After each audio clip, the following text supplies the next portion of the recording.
When Taycan first came out, it was a massive deal, quite literally changed the world, which I explain here in a bit. But nowadays, the hype around it seems to be gone. And that's okay, because this car is still so great, even with its big flaws. In this video, I will share and show more of Taycan on the best version of it, which is the GTS. And by the end of the video, you will find out why the Taycan prices are collapsing despite it's being so great, and how you can buy one for 30% of its original sticker price. One of the biggest advantages of Taycan among all the EVs on the market is pretty obvious. It is the way it looks. Gorgeous. Absolutely gorgeous. Every angle, every side profile you look at it, it is flawlessly gorgeous. This beautiful front end that obviously looks like a Porsche, but it is a little different among the EVs that Porsche started designing recently. And then that flows into the swooping design in the back, flowing into these beautiful tail lights. It is magnificently beautiful. Porsche designed this EV the way Porsche should have done it,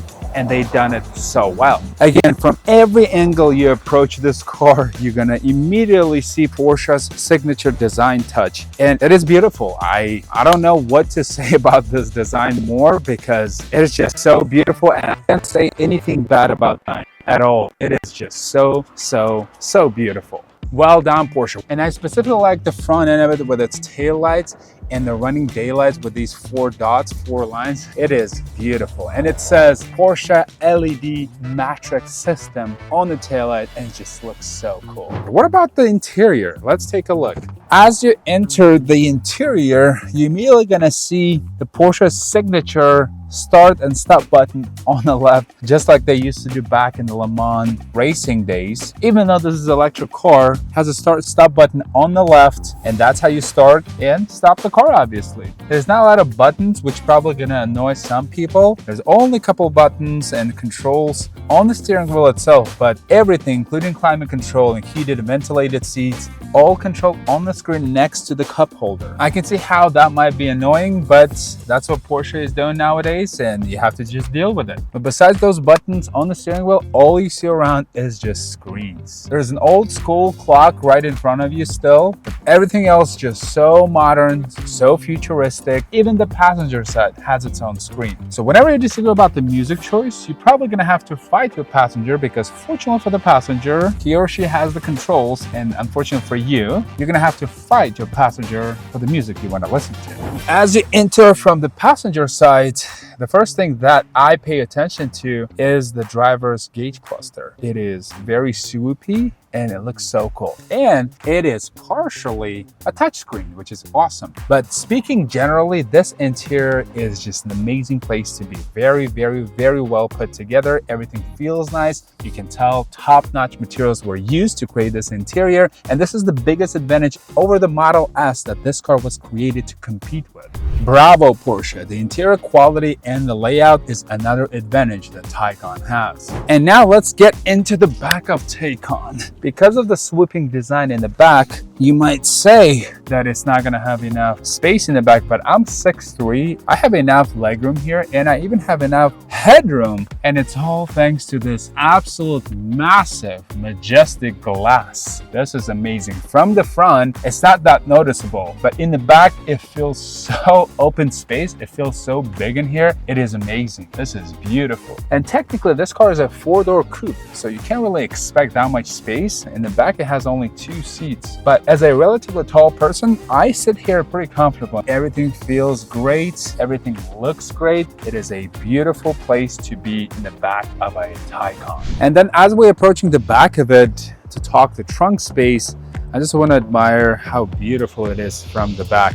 And surprisingly, there's plenty of space in the cargo, because it doesn't look like it would have enough space, but the owner of this car, as you see, loaded it with few bags, and it's pretty deep enough. It's probably gonna have at least 3 golf sets fitted here, no problem. And it's amazing to see that, because after all, this is a GT, and that's what people expect when buying these cars, especially for how much they're paying for these cars. And obviously everything is power operated. It's a Porsche after all, and how much you pay for this, which we're going to discuss here in a bit, you expect those things. Now let's see what's happening up front. Since it's an electric car, it doesn't have the engine. Up front, actually, there's a traditional hood latch in the driver's footwell, but also you can unlock it from your key, and there's enough space to put a smaller travel bag. And it is good to see because some electric vehicles nowadays decided to ditch that because apparently people don't use it. I would totally use that. This is a very useful space, extra space, especially if you're going on a weekend trip or something like that. So it is nice to see that Porsche thought of it. And actually, the way I think of Taycans is the four-door electric 911s. And since 911s all have cargo space up front because of the rear engine design, it's nice to see that Taycan also has that feature. Amazing. Another advancement over the Tesla, or for that matter, any other EVs, to be honest, when it first came out, the Taycan had a 800 kilowatt architecture on its charging system, which meant it had the fastest ability to charge to 80%, which is around 22 minutes. Very impressive. And I especially love how the charging port operates here. You literally just swipe it with your finger and it opens up magically. And actually, there's two of these on each side. One of them has the 800 kilowatt ability to charge, and the other one, just like most EVs, with 400 kilowatt ability to charge. Porsche first announced the concept of this car, which they called the Mission E, back in 2015, and the whole entire world was hooked on it. And then when in 2019 they announced that they actually moving forward with it, people lost it. All of a sudden there was another EV that everyone was talking about besides the Tesla. And as the result, lots and lots of people rushed into Porsche dealerships to put in the orders. All of a sudden, all these EV people, bougie people, high-tech people were so interested in it, and this car was the most hyped EV on the market during COVID and right after. And that resulted in Taycan outselling the iconic 911 in the Porsche lineup. So when I say there was a hype around this car, it was a religious following around this car when it first came out. And another impressive thing about Taycan was when it first came out, it looked similarly, very similar to its concept, the Mission E. And that's what I think made this car so hot, the hottest car of 2019-2020 when it actually came out and went into production.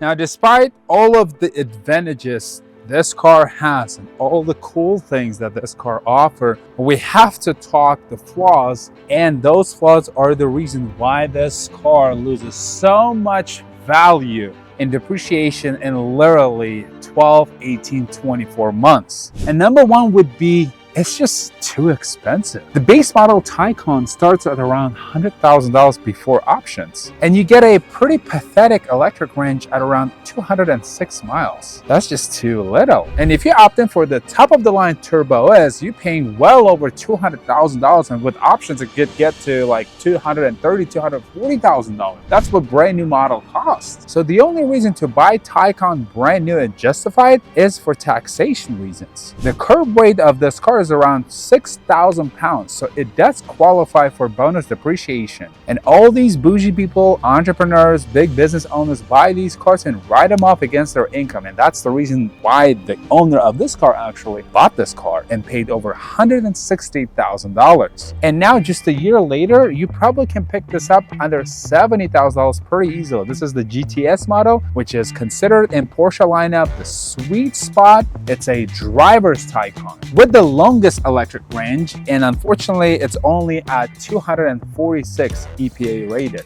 246 miles compared to Model S's Plaid at over 400 miles or Lucid's GT at over 500 miles, and you're paying more than you're paying for Plaid, and around the same for the Lucid GT, the Air GT. Now, because of that, I'm not sure if the Taycan would be on top of my shopping list if I were to shop for a luxury EV car because of that pathetically small electric range. So buying Taycan as the primary vehicle in your household, that just wouldn't fly. Now, if you're buying this as the second or third car or a city car, there's nothing better than this EV as a city car. The next thing would be the software issues. Software issues with Taycan became almost a meme on the internet in the last few years because it does have a lot of software issues actually, including the freeze of your screen, and then apparently car would accelerate on its own or brake on its own. There was lots of complaints. I was reading about these complaints on several Taycan forums, and people have been struggling with these. And despite the fact that Porsche constantly recalls these for software issues, I think it's going to take Porsche a little bit of time to actually refine the software. And I'm hoping with the 2025 facelifted version, those software issues will be resolved. And overall, just the reliability concern in the long run, I think that's also putting a downward pressure on prices of electric vehicles in general, and specifically Taycans, because these cars depreciated to the point where it's almost stupid not to buy these. And it's not just Taycan depreciating rapidly on the used market. Every EV owner at some point, probably in the very beginning of EV journey, has to think about the battery degrading issue, the software issue, the reliability concern. Taycan, just like many EVs, has been around for not that long, just a few years. So if in few more years Taycan proves to be somewhat reliable, then I don't think there's going to be a rapid depreciation that we're seeing today. But honestly, as someone who loves ICE cars, I'm not sure about that. I think EVs always going to lose value rapidly, and that's just not going to stop.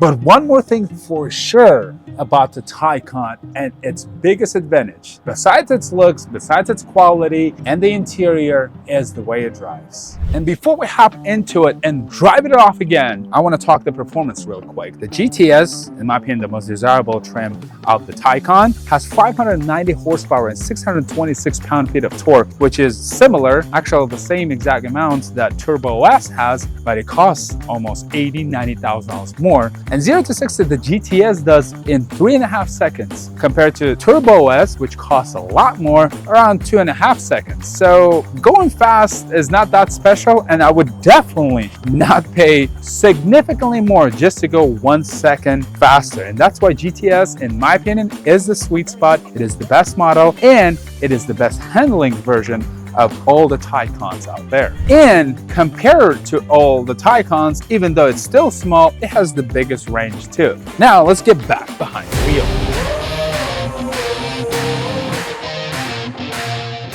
Alright, I'm driving in a normal drive mode currently, and it feels great. It feels sporty without even putting it in a sport mode. It just feels so grounded, so flat to the ground, so well planted, like a true sports car that it is. It's literally the 4-door EV version of 911. That's how it feels. It is so precise in steering. Wow. And it is so quiet in here. You hear a little bit of tire noise, but like I'm going over bumps right now. I'm in the suburbs of beautiful Palm Springs, and it is beautiful the way it drives. It is beautiful overall where I'm driving right now, but this car, when it compared to Tesla is really great on the straight line, but it is not very good handling car. This car, however, was designed, I mean, it's Porsche after all making the EV, so they did indeed execute it the way Porsche would do, and it is beautiful. That was just normal position too, normal mode, drive mode. So good. And it does this whining noise, like a rocket ship. You can get used to it. It's not like when Toyota hybrids do that. That's annoying, but in this car it is a very futuristic sound, and I love it. Oh, even when you turn right and cornering, it feels so planted, so firm to the ground. It's amazing. Okay, I'm gonna change the drive mode here to Sport Plus. Okay, ready? Oh! Whoa! Oh my god. Wow! That was something! Did you hear that noise? The futuristic whining noise was a lot more aggressive and louder. I enjoyed that noise for sure. Wow! This is a lot of joy. And I did that in a Sport Plus, and I literally lost like 20 miles of range Just like that. That's the biggest flaw and downside of this car. But if you have money to ball, and if you can afford this car as the second car, the city drive car. For the city car, I would definitely go EV route probably, so you don't have to spend that much money on gas, especially in places like California when gas is really expensive. Yeah, it's hard to beat this car as the second choice if you go in the expensive route. And that's what exactly people do. The owner of this car purchased this car as the city car, as the ability to write off her taxes against the income. And she was able to do that because this car weighs a lot as well. So despite all those facts, if you can overlook those flaws, this is the amazing car to buy. And I'm so happy I got to spend a couple of days with this car. And another great advantage that I forgot to mention earlier is the fact that Porsche not just built the beautiful, best handling EV sports car, one of the best, and that's also probably one of the biggest advantages over Tesla cars, is the fact that you can do laps after laps after laps in the Taycan and it's not going to overheat out like Teslas do. And that just proves the fact that Porsches know how to build sports cars better than any company out there. As I mentioned, I'm not into EVs at all, but if I were, the Taycan would definitely be in the probably second or third spot on my EV shopping list. And despite the flaws that this car has, buying one just a couple years old for around 30% of its original sticker price, definitely worth considering.